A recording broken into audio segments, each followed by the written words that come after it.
Welcome to Adda 247 Career Power Rajmundry. In this session, we are going to look at the vocabulary from the today's Hindu newspaper. Let us begin the today's hit session with the first word grievous, which means causing very serious pain. దీనిని మనం బాధాకరమైన లేదా ఘోరమైన అని అర్థం చేసుకోవచ్చు. The next word is spectators, which means a person who watches an activity. దీనిని మనం ప్రేక్షకులు లేదా ప్రదర్శనను తిలకించే వ్యక్తి అని అర్థం చేసుకోవచ్చు. The next word is partaking, which mean joining in an activity. దీనిని మనం పాలు పంచుకోవడం అని అర్థం చేసుకోవచ్చు. The next word is consequences, which mean results.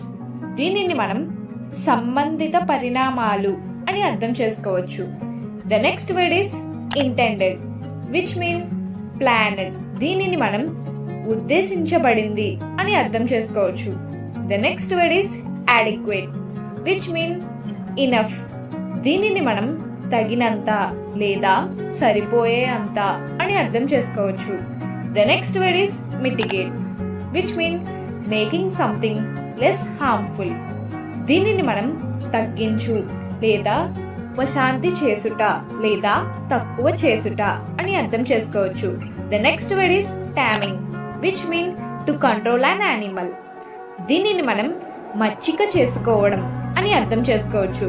The next word is irrational, which mean not logical or reasonable. దీనిని మనం హేతు విరుద్ధమైన అని అర్థం చేసుకోవచ్చు. The next word is revocation, which mean cancelling. దీనిని మనం రద్దు లేదా ఉపసంహరణ లేదా కొట్టివేయడము అని అర్థం చేసుకోవచ్చు. Okay viewers, if you like the video, please hit the like button. Thanks for watching and follow for more.